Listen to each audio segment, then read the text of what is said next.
পিয়ারের প্রত্যেকটা চিন্তা, প্রত্যেকটা ধারণা প্রতারণামূলক এবং ধান্দাবাজি। শফিকুর রহমান যদি কম ভোট পায় সে এমপি হবে না। নূরের উপরে হামলা হয়েছে, সেটার মিছিলের মধ্যেও ঢুকায় দেয় পাল্লা পাল্লা পাল্লা দাড়ি পাল্লা। পিয়ারের মাধ্যমে এই স্বতন্ত্র প্রার্থীদের ভাগ্যে কি হবে? 1% ভোট কেন বাঁচাইতে গিয়ে 1,90,000 ভোট নষ্ট করলো কিনা বলেন। দলীয় খানাদানা শক্তিশালী করার জন্য জনগণের খানা কায়রে নিতে চায়, এটাই হলো পিয়ার।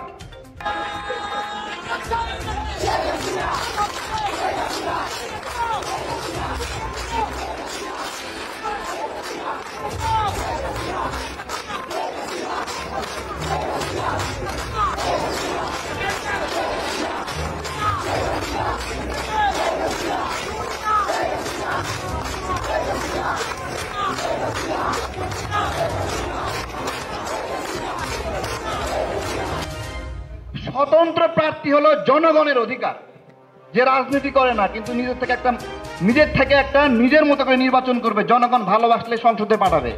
এইভাবে অনেক ডাক্তার সংসদে যায়, অনেক শিক্ষক সংসদে যায়, অনেক আলেম যায়, অনেক সমাজসেবক যায়। পিয়ারের মাধ্যমে এই স্বতন্ত্র প্রার্থীদের ভাগ্যে কি হবে বলতে পারবে?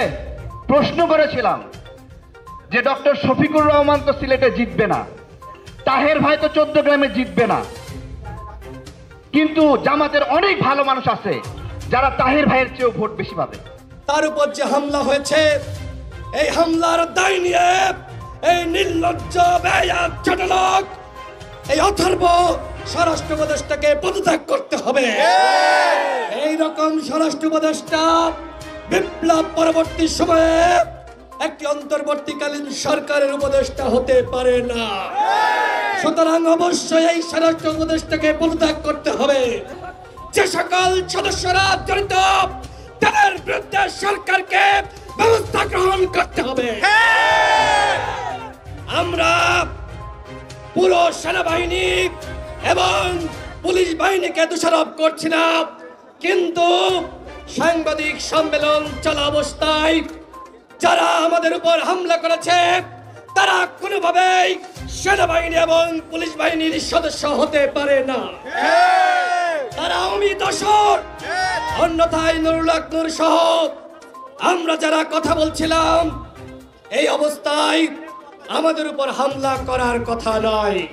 সুতরাং সেনাপ্রধানকে বলবো, পুলিশ প্রধানকে বলবো, যারা এই ঘটনায় জড়িত তাদেরকে চিহ্নিত করে অবশ্যই তাদের বিরুদ্ধে ব্যবস্থা নিতে হবে, অন্যথায় আপনারাও এই দায় এড়াতে পারবেন না।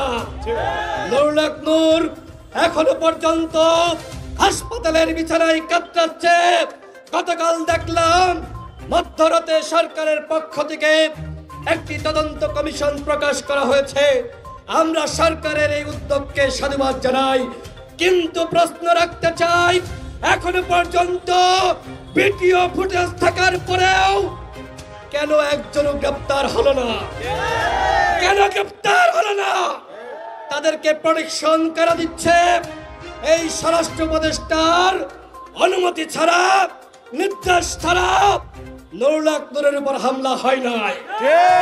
সুতরাং একজন জনপ্রিয় জাতীয় নেতা, জুলাই গণঅভ্যুত্থানের অন্যতম সাহসী নেতা, তার উপর যে হামলা হয়েছে, এই হামলার দায় নিয়ে এই নির্লজ্জ বেয়াদ ছোট লোক, এই অথর্ব স্বরাষ্ট্র উপদেষ্টাকে পদত্যাগ করতে হবে। এই রকম স্বরাষ্ট্র উপদেষ্টা বিপ্লব পরবর্তী সময়ে একটি অন্তর্বর্তীকালীন সরকারের উপদেষ্টা হতে পারে না।